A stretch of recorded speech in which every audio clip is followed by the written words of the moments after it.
Mari yangu kubva 2016 dai vakandipa ndopa itengo Yembambaira papa sina Yembambaira muno vanhu vanozviziva ndaiwana mari nda 10,000 per hectare ndosaka takagona kupinza vana vangu chikoro kuzvikoro zvinodhura. Because me even 1 kg no take. Who take who pay man? Tichitaura nawo tozwa zvichidziso kachaparira kabunda ikako chakapedza. Amineke vanoenda muminda vanotimbo vatipindai minda tobatirana iwo woita utsinye wotadza kuzwa kuti munhu mutema kutotambura wasina chinhu.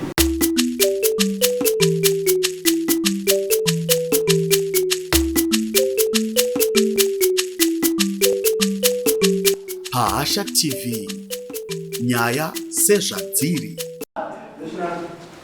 Kama ningirikaita patakasidzira nawo continuation mamuri ko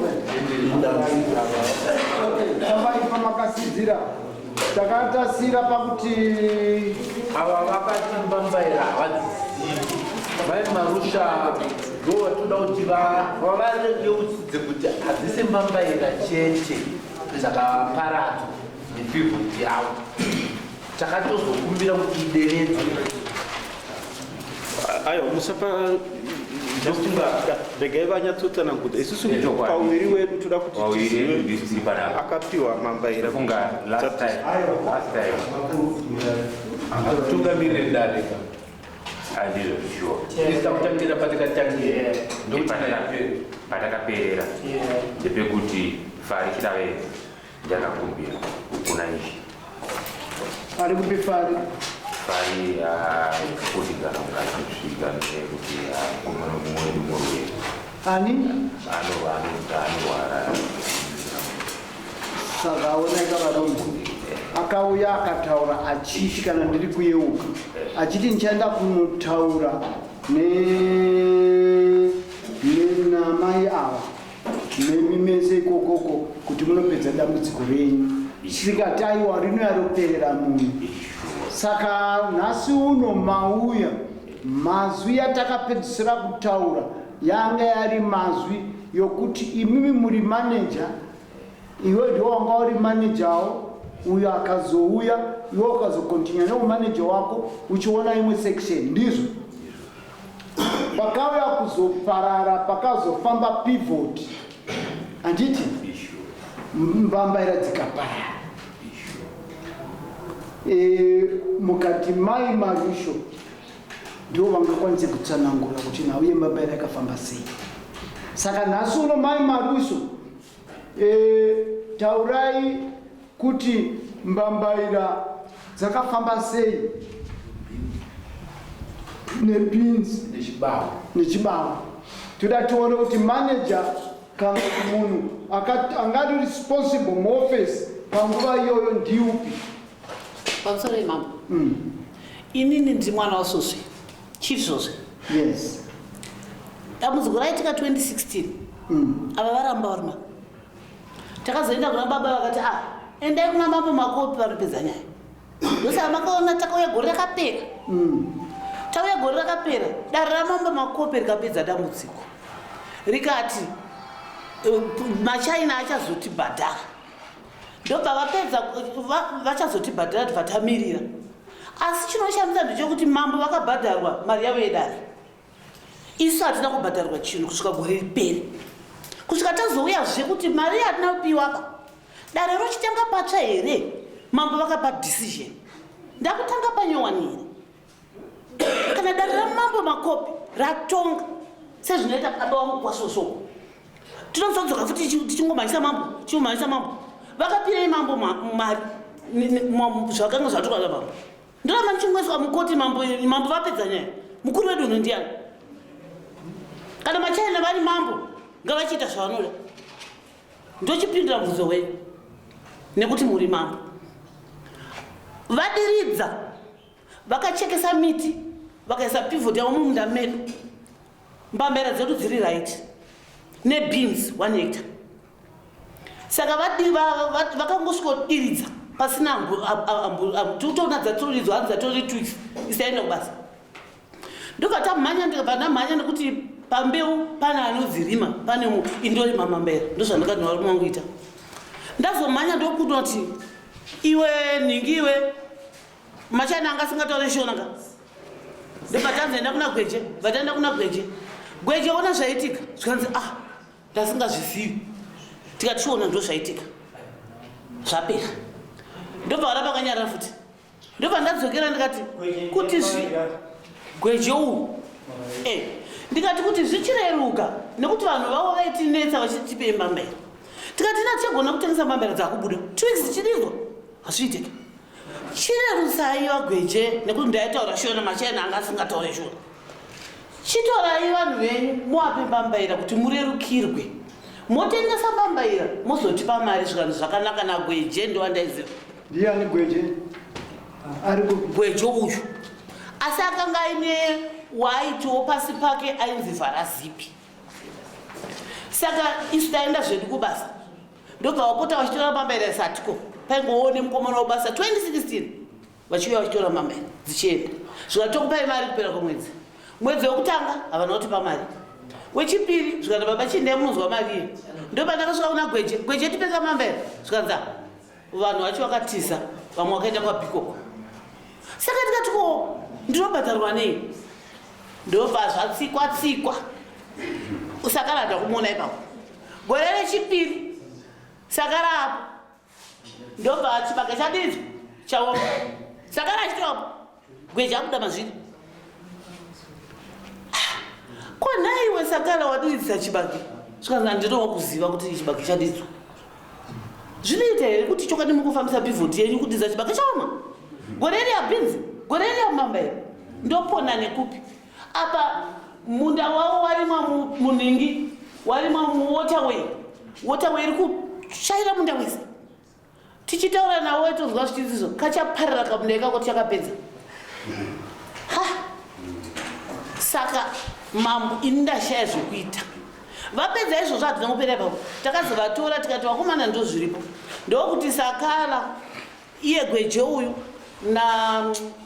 nafarai ndokuya kumba zvikanzi tauya kuti tizotaurirana tikati vakambotiona kupurazi tikati uyai 2016 uyai ndobva wauya kumba zvikanzi sori mbambaira yakatona yakanikitirwa zvakaita sei saka ndakanzwa kubatikana ndikati hamudaro vakomana tozoona ndobva vaenda kusvika gore rinotevera ndopa ndakatini baba ndo mundu wangu wamakandipowo kurimba mbambaira pivhoti yevarume yanga ichibva mumunda mangu huni vatora vatema vashandiwo vatora vadinza pivhoti havane pivhoti yavo munda ndikati ngavachibvisa pivhoti yavo ndobva varamba ndobva ndaita varume vangu vasingazive ndobva ndavakisa rusvingo bva ndakuisa chiningi chisimbi chinopfuura pivhoti kuti pivhoti isapfuure ipapo vaididza chifodya ndobva sakalauya akati chingotegerai tichazoya tokupai mari yenyu vakaenda kuna amasho akati maimasho mazvinzwaka chibvisai mureza wenyu wamaisawo inione kunzwisawo rume wangu ndobva ndabvisa mureza ndokwakaenda tsuro ndokwakaenda zvese hapana chandakazowana kusvika nhasi mambo vatonge mari yangu kubva 2016 dai vakandipa ndopaitengo mbambaira papasina nembambaira muno vanhu vanozviziva ndaiwana mari nda 10,000 pahekta ndosaka takagona kupinza vana vangu chikoro kuzvikoro zvinodhura saka ndakanyarara vandikunda kusvika baba vangu sosve vati enda kuna mambo ndopatakazouya ndopandikuona zvakadai izvi zvakanaka ndinofunga matsanangura chaizvo ende nechimiro chiripo ndisingapedze nguva inhau yandiri kuziva handisi kuda kuti ive nokutenderera gweje zviri kutaura mai marusho kuti pavakakanganisika mbambaira makanga mataurana kuti muchaona kuti mbambaira dzingatengeswe sei asi mbambaira dzacho uri kudziziva here dzakaparara pakadiridza pivot ndopandakaona pakadiridzwa pivot yani yedu yakadiridza pai umunda kwavo pamupunda kwavo kwanga kuinei kwanga kuine mambai saka patiri kuwirirana kuti pivot yakaita damage kumbambaira ndizvo ka ndatenda kureva kuti mbambaira nhau yataitaura kuti Yembambaira dzakaparara sei. Nhasi uno Gweje ari kuziva kuti dzakaparara. Umbo hwekuti zvinhu zvemunhu zvakaparara.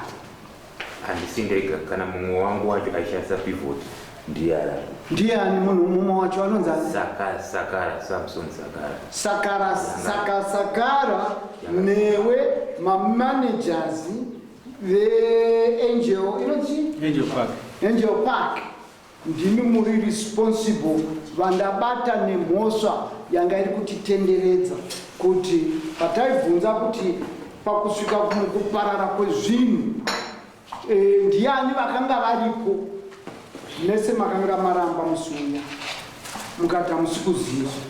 Saka nhasi uno inini ndakuwanai muine mhosva yekuparadza Yembambaira. Ko pachibawe ndanzwa nhau yechibawe kuti chakakanganisika mukati panguva iyoyo panga pana manager Sakara akaonawo pakufamba kwepivot ichizokanganisa chibawe. Ichokwadi here Sakara? Chibage chakadiridza. Chibage chakadiridza. Chibvo yakadiridza chibage chaoma. Right.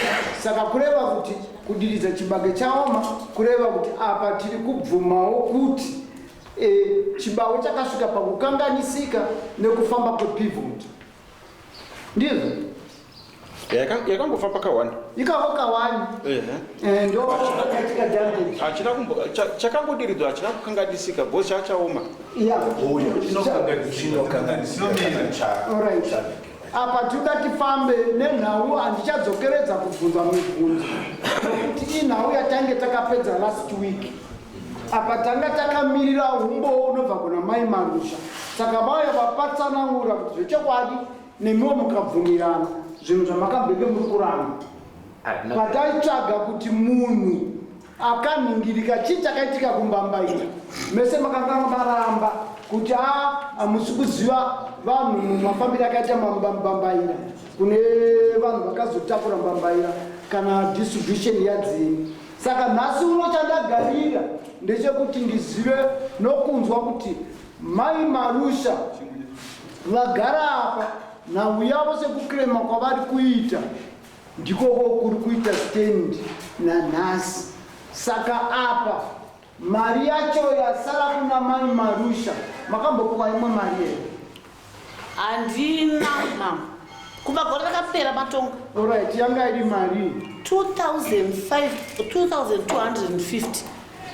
Ndakatonzideredza naMarusha. Alright, 2,250. Izvozvo here secretary? 2,250. 2,200.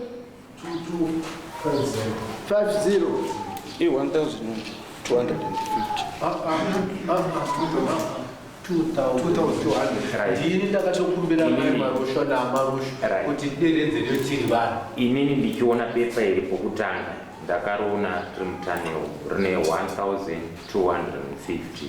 ndakabvunza ndakati nyaya ndei zvirandei Yembambaira dzekwa mai Marusha ndakati right.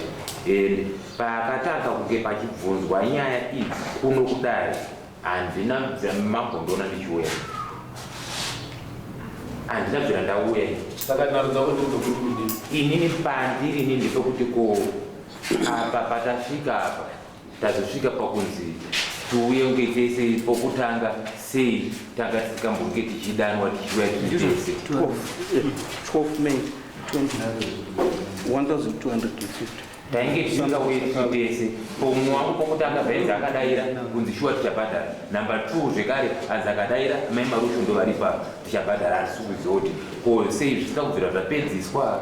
Umwe wakadaira ndeupi? Aripo Samson. Iye akadaira kuti achabhadhara. Mai Marusha aripo.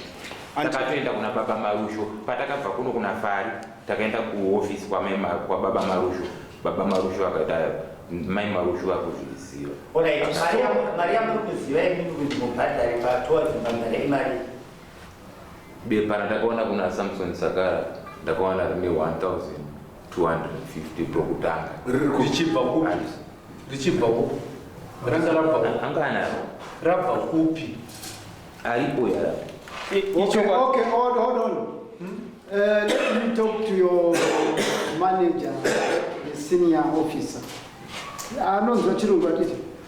Yeah, I don't know what. Taurirana ndichitaura hangu zvandinotaura achinzwa. Inini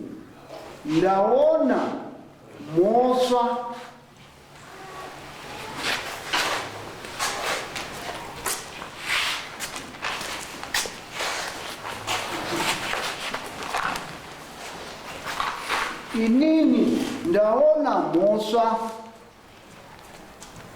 ichibata kambani iri kurima inoshandisa mapivot. Ndakasheredzera vhiki rakapera ndichibvunza kuti mbambaira dzamai Marusho dzakaparara sei. Imi mamanagers maviri ndaruti muri kumuturikira ari kunzwa? Ndachiti mukataura ndozonyatsodzidza. Alright. Imboga chiva mutaurira zvandabva mutaura. Alright. Chief Speaker, before Speaker, the pivot story. The sweet potato problem comes from the pivot worker put water. So before, like I understand which one take the sweet potato and where is the sweet potato. So today, understand which one. So today, talk water farm. No. First time speak waterway, second speak sweet potato. First time like 1,250, second change 2,250. This one for water money. For sweet potato money or water money. And 1 kg sweet potato how much? This money I need to come from Kuwait. Okay. And who take the sweet potato? Have the receipt? The Chinese second or Zimbabwe second. Correct. And then you know kuti kwadzakaita nako kwacho vanhu vakanyorwa vacho ndanani kuti vakaenda. Mubvunzo wacho unoti inini chekutanga ndakabvunza imimi mamanagers kuti pane crop ya complainant yakaparadzwa nemi mamanagers pamanga muri kuita mabasa yenyu. Iro harisi basa rangu rekuti ndizive kuti akatora macrops ndiani, asi kuti ndiri kutsvaga kuti uyu complainant ichokwadi here kuti akamborima mbambaira dzikaparadzwa, ichokwadi here akamborima chibawe chikaparadzwa. Ndozvandanga ndiri kutsvaga. Vhiki rakapera mamanagers mega makaramba nhau iyi. Nhasi uno mai Marusho vauya mabvuma pamberi pedare. Imimi makambopika kuti muchataura chokwadi, sei makatanga nokumbonyepa. The second question, this madam speak 2016 take Yembambaira. Why 2024 with 8 years speak this money? Why people no go Murume speak police? Who take the sweet potato? Who pay money? Why wait 8 years like me pay money? And me even 1 kg me no take sweet potato. Right, here ruchosaki inini pamupesa patandisiri kuziva kubva 2016 nyaya ichitaurwa akatora chaiye wacho ari kunzi akatora ndiani vangadi vakamumangarira akatobhadhara kare. Inini handina kubvira ndatora. Iwewe wakangobvira watora, asi wakapinza mamanagers yako. Mamanagers ndiyo meso yako. Saka pandai vakavashedza mudare ndichivabvunza havana kutaura chokwadi pamberi pamambo. Saka ini ndaenda kunoona kuti imi mamanagers nhasi uyu gwejanga asingaoneke. Nhasi uno pawakanouya naye ndikamubvunza muno akati mese makaramba. Nhasi uno zvandishamisa kuti ndazonotsvaga uyu kuti auya apupure kuti zvechokwadi zvinhu zvakafamba sei. Saka paataura ndaona mese mabvuma kuti ichokwadi pane crop yakaparara. Saka inini ndiri kuti kambani yacho ine nyaya ngaiite nemamanagers yacho mese mubhadhare munhu uyu losi yake nauipere. Pamataura kuti 2016 ndazvionawo zvakare kuti pamakapiwa judgment mandimi manga muri kudrega makore kuti musvike pari nhasi. Kodai akafa yange yakarova nyaya yakadaro. Saka nhasi uno ndazosvika pamagumo nayo ndichikutaurirai kuti no, I want justice, because especially you two, you have annoyed me, because when I called you last time, you all denied responsibility. And today, when I enforced that the complainant must come and witness and testify, you have admitted that it's true. You are aware of the sweet potatoes and the maize damage. So, instead of continuing our discussions, I feel judgment is that you give the claimant or the complainant what is due to her. Saka you Gweje, if I may ask you, why didn't you at least say now you ma potatoes munoiziva? Say makanga muri kuramba last time. Patapaya last time atakatambora takatoti pivot yakadiridza atina kubvira taramba. Saka kana makaziva kuti pivot yakadamage sei musiri kubhadhara munhu akadamagerwa crop yake. Right. Patakange tichiramba ndepekuti pakutengesa mambaira dzavo ndopatakaramba kuiduko sakara mumwangu pakatayo munhu aitengesa mambaira dzavo aripo ainzi visit mupfungwa mavanzwa vachipupurwa vega aitonzi rimwe zita nickname ainzi visit zita rati 50 name ainzi Simbarashi achishandirana. Right, aishanda kukampani kwedu. Saka ndio pandiri kutaura kuti the company maishanda naye who was supervising is very money.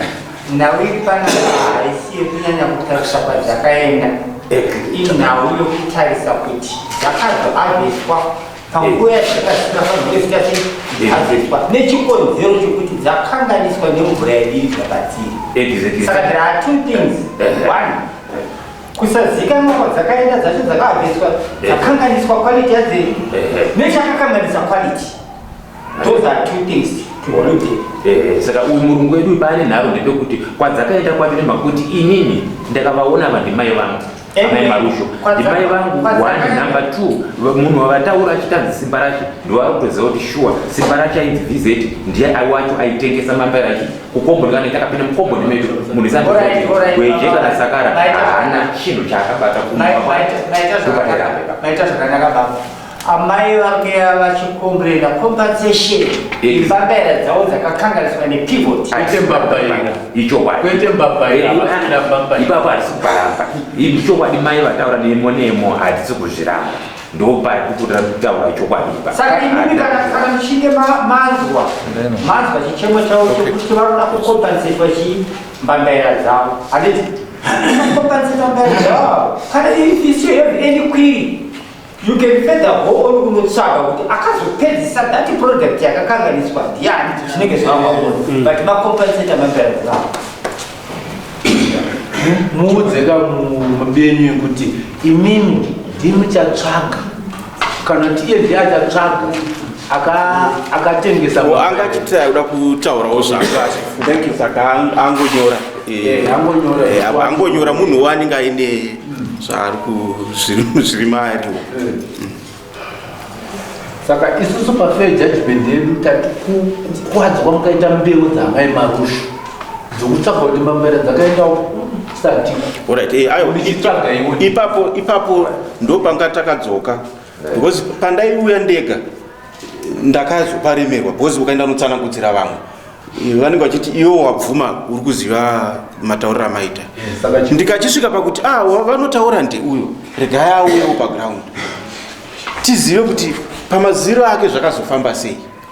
Kana tichitaura nyaya tiipresente tiine muono tese wekuti inini ndinoiziva kusvikako asi iwe unoiziva kusvika topedza nyaya. Akachimuudza kuti inini nyaya yakunzi abhadhari ndeyekuuraya kwakaita Yembambaira, Chibahwe, beans nebins, zvinhu zvitatu 3 Kuti nyaya iripo ndeyekuti titaurirane chokwadi. Kana judgment ichinge yapapo, it has to be followed. If you do not follow the judgment, it's a contempt and you are liable for a fine. And also, it must be taken into account that the messenger of court can be sent to act on that judgment. So we are not here to take time, discuss what has been discussed, what has been finalized. There's no use. Okay, they are saying the angel but must pay the sweet potato for 1,250. It will be judgment. Then if this one pay, me master to pay, why me pay this money? Because me even 1 kg no take. Who take, who pay money? Okay, fine. There's no problem. You have the judgment. Judgment iripo iri vachigwina. yakudhara yakati kuzava bhadharo vake 1 repaying of the court wages from both sides with the help of agri-tax officers. 2 restoring of boundary waterways of the first original waterway. 3 to restore the land eroded. 4 avoid further soil destruction and make a waterway or a canal. 5 to compensate sweet potatoes valued to 1,250.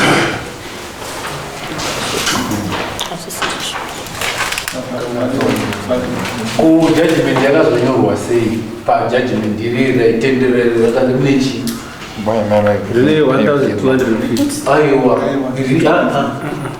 judgment original kunechi Rene 1,250. ndiro riri takatoritora foto makumbira pakumbirwa kuna mai marusho namarusho There's no documentary evidence. Okay. We want documentary evidence. If this matter was tried a long time ago and you reached a consensus that justice has to be done and so much has to be paid, and she says it damages was worth 2,250, and yet the judgment on the paper says 1,250. Where is the problem there? Okay. How did it happen? zvechokwadi price yanga iri $2,250. Yes. ndokubva vazokumbirwa vamarusho navamarusho ndobva vakazodzikisa kusvika pa $1,250. So, okay, you are not agreeing to that. These court officials, they are saying it's 1,250. So you have a complaint against the court, not these people. May I ask? Please, go ahead. Panozoitwa here imwe out of court judgment? I don't know. I'm here to understand from you.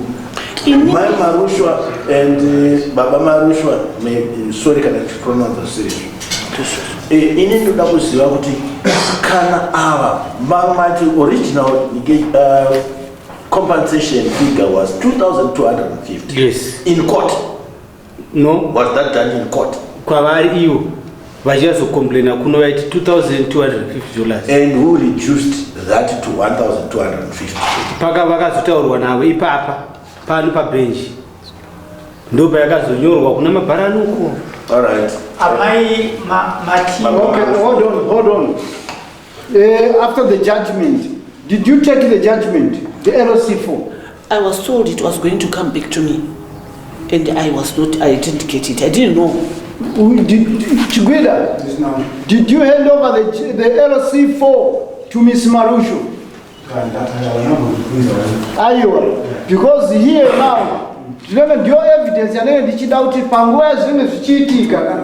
Muno otora atiti vakambo ripaga. Yemakosi court. Saka ipapo baifanonge vakapua LC4 yabo. LC4 yabo. Ndakakwikwiza. Na problem ya tano. Asi amai matauro zvakanaka mukati mimi vamarusha vakazokumbirwa vakakukumbira kuti amai sanzi muchideredze makazoderedze tiri kumba isusu takawirirana mari yedu yaviri takangoti because HMMR is 10,000 right ndobva tati izvo tagarisa nenyaya ngatichingopiwewo 2,500 kana kuti 3,000 ndobva takwikwidzana tiri kumba kusvika takasvika pa 2,250 ndobva tauya kuno Kudare ndobva tataura tichiti pakadinzwawo chibage nebhinzi nemambaira ngatichingoita iyoyo ndobva tawirirana ipa patine asingatoda hangu saka tazoya kuno ndobva yatorwa iyoyo zvakanyorwa mapepa hatina kuzviona ndobva zvanzi munobhadharwa after 1 year ndobva takazoti hamuna kubhadharwa. Right. Okay, fine. All right, let's say. All right. Okay, let's do this. Not too much. I'm sorry, it was video no one. Era zikiswa mali. Ngenda kwa 1.2. Pale papa na babongora. Mambo, shicho kwa ndinokona kubuya kubatsira iwa. Ndibatsira nota ukudzinyirira. Ndini ndakakumbira zvishotaura chokwadi ndakati muri vanhu vakagarisa kubva kwandiri hongu vanofana kubhadhara hongu ivo vanoziva munhu akatora mamberi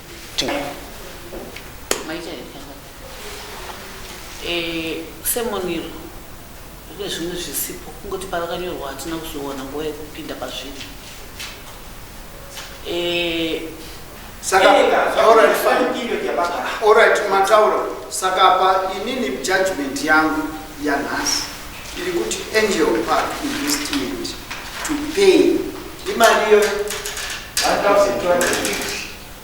1,250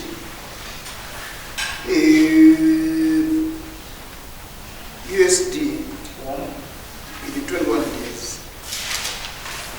At my cost. 21 days. Then Iwo Ama to do a channel Surisao while we put in some dear Choya Kumi, as Mimi, married for Amoni, Mimi Yeni, Ichapakune Uyu, Kanamamu Sungisa. No. Shangami. Ndinoziva darera mambo. Really the highest in authority. Muno munzvimbo yamambo. Kana vanhu vachinzi namambo. Ine munobhadhara mari. Vogara zvavo. Vari kudherera mambo here. Nekuti vangadai vakadzoka kuna mambo. Hatichabhadhara mari iya kurespecta mambo wedu. Saka mambo wedu ari kudhererwa nemachaina here mambo. Masimba edu tatorerwa nani ekuti mambo anopasa judgment machaina oyo atatibhadhara vari munyika yani regai amaiti titepesu judgment yapiwa namambo plus zveazondapedza pekupedzera mari yakanzi 1,250 baba vakadzikisa zvakanaka zvainge yadzikiswa ndakadibipuwa from 2016 kusvika izvozvi ndadare kusanangura kuti dai makanga makaipiwa makaishandisa nenzira yedu chipi kurapira kukomesi kana kuti kuaccounts kana zvipiri kuwapirikuwechiitwa kurabek inozvainobereka handiti inozvainobereka saka mari iyo hairambei stay put like a solid kuti irambei 1,250 that's very abnormal. Anitika. Ine normal case ingadai yakatopfuura pamwe yacho kuma 20,000 mari. Asi ava vamacha They are as patient as a fishmonger. 1,250. Continue nas Yabra Ichiti in 21 days. Edgewood Park, I know by 1,250. Kunala Oshaka. Failure to that. Kotia Turama Maso, I am towards that car. How is that? Thanks.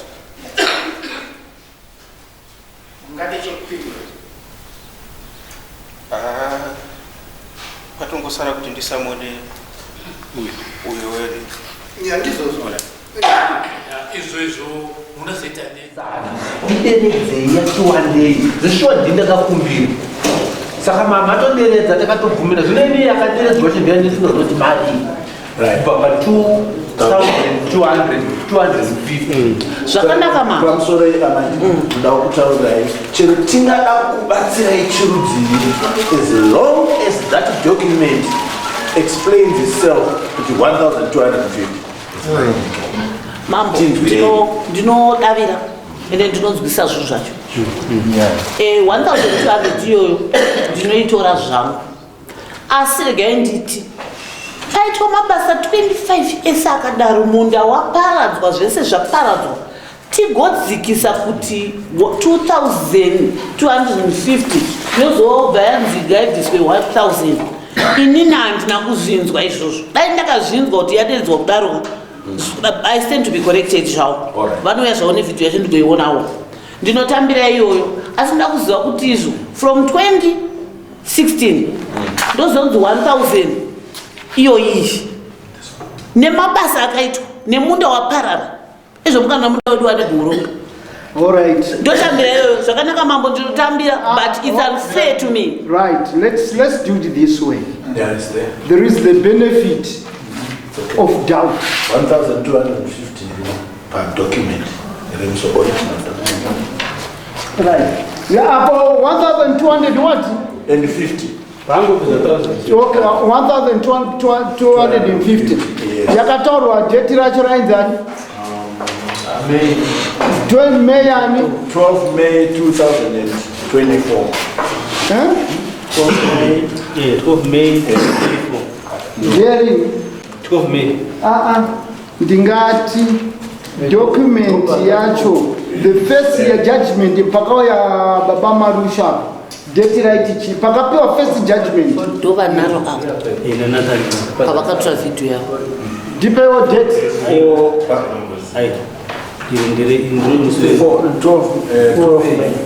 12 May 2024. No, I'm objecting to that because now we pane gore kai judgment ndiyama mazondo yawadzoka makoti apa vakanga vakudzoka because that man the first judgment yane mazuva isati yaenda yanogore pamusoro yakanzani akakwira ipapo sakara Nathan. Asi first year panapa zvakanyorwa panapa yakaitwa is 5 March 2023. Good. Ndio pakapinda mkoti. Yakatanga kupinda mkoti. Right. Yeah, but 2016 ndo pakandiswa mamene nechibage case when was it reported? Kudare 2023. 2023.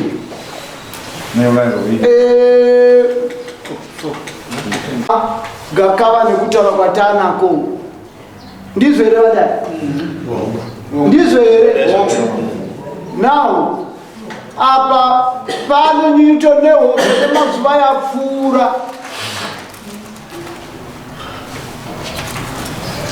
apa the rule says it was supposed to have been paid within 21 days. Yes, saka 21 days ndio yaifanira kunge yakabhadharwa. Saka apa ndingati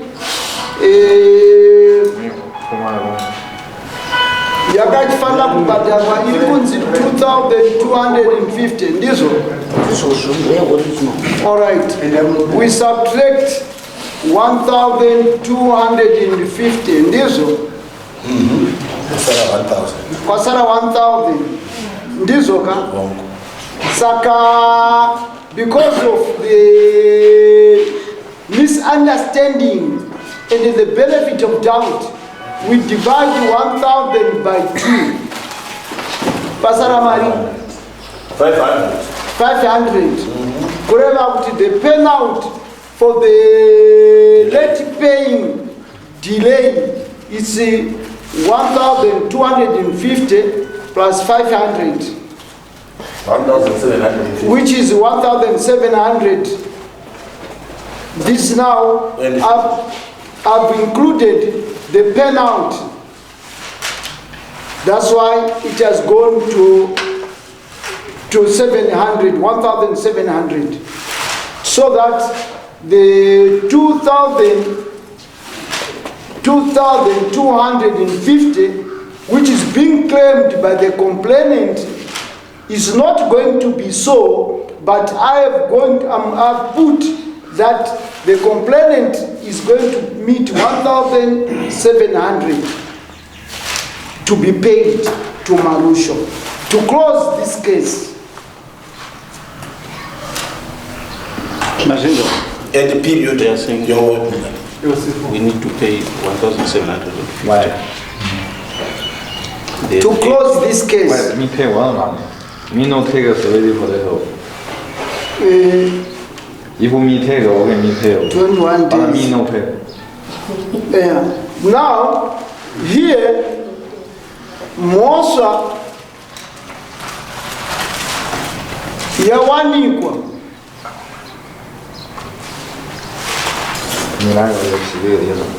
Pakunonoka.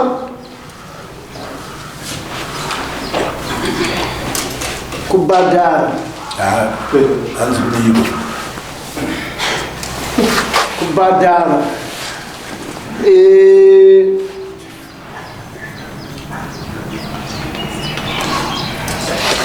Mumangani.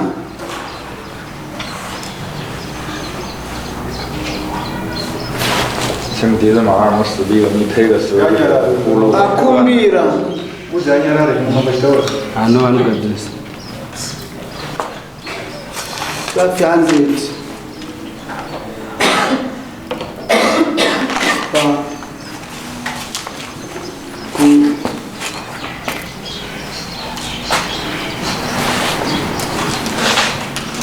Kuna mmoja mpige.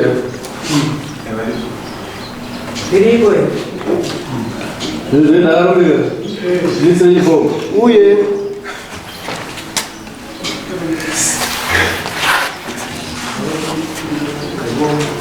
Can you sit down, please?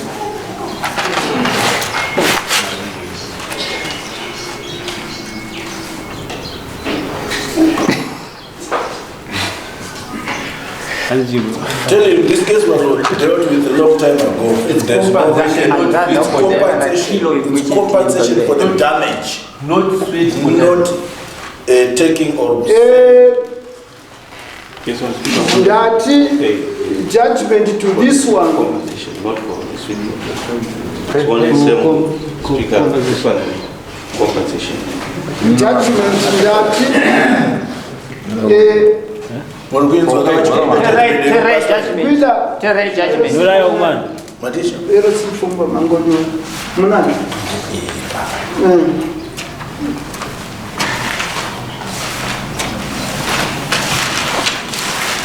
Angel Park. Angel Park. Yawani kwa ine mhosva yekuti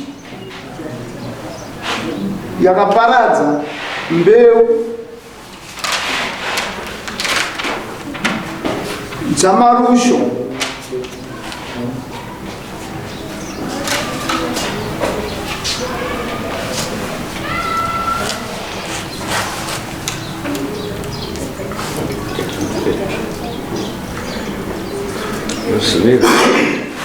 They are busy waiting. First to finish it.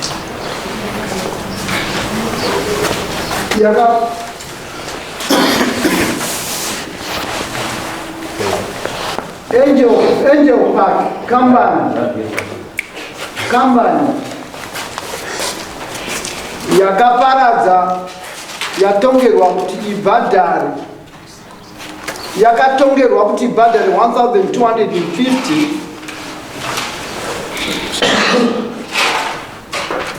It's okay. Pazuva rino 5 March 2023 vakatadza kubhadhara.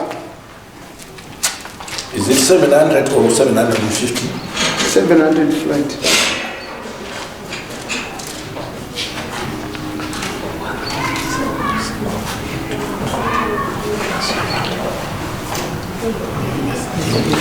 Saka dare raona kuti Angel Park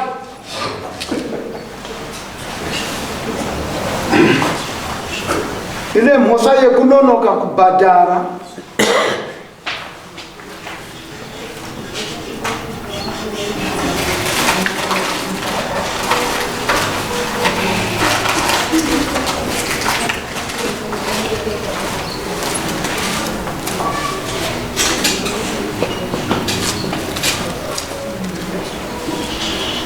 Mari yakanga yarehwa pakutanga. Mamanagers vabatwa nemhosva yekusataura chokwadi.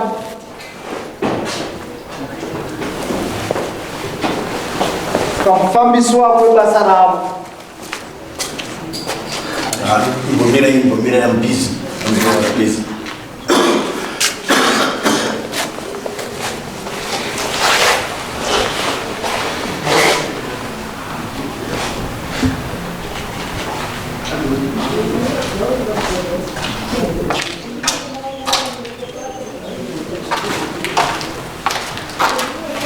Sekubvuma kwaita mamanagers nhasi kuti zvechokwadi Yembambaira dzakaparadzwa nemvura nepivot.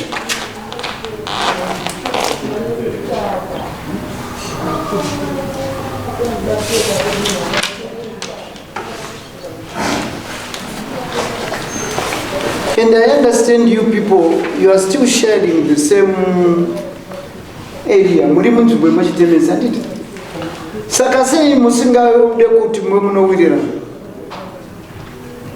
Amene vanoenda muminda vanotimbo vatipindai muminda tobatirana iwo woita utsinye wotadza kuziva kuti munhu mutema kutotambura wasina chinhu. Aiwa ushandidzanayo. We look at no race. You are all equal. You belong to one God.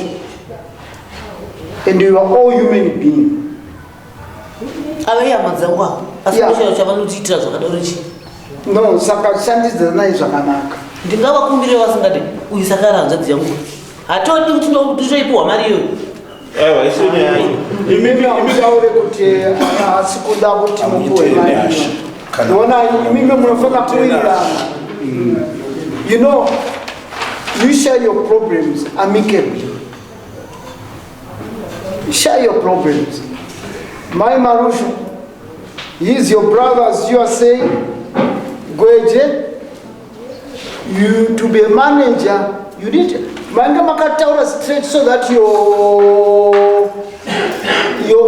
director should always know the truth, not to bring him and then you expose the information that is not true. We wouldn't have wasted time coming here. You should know the truth. Ishe wangu huyo asi ndio watakatanga kushanda naye. Watakatanga kushanda naye akaenda. Ndiwo wacho watakambotaura kukutanga pa chita kamboenda kumba kwa mfunga kambotaura kitishuka kwa yakumba kwangu bana. Icho kwani. Saka now saka apa kuindo pa kunetsika kuti komakoraya panga zviri ukweso zvakadii kunge zvichigadziriswa. That's right. He is doing his job. Yeah, uyu is doing his job properly because he cannot take the blame of the other person. Can I read the judgment? Angel Park has been found guilty of damaging sweet potato, maize, and bean fields, and was has been fined $1,700 as compensation for loss. Initially, US 1,250 was supposed to have been paid in 2023, and another 450 USD is penalty for late payment to the plaintiff, totaling 1,700. The managers admitted that the damages were caused by their pivot and the fine should be paid within 21 days. I think that's how we can end up this session. Yes, you get it. You pay for it, you get it.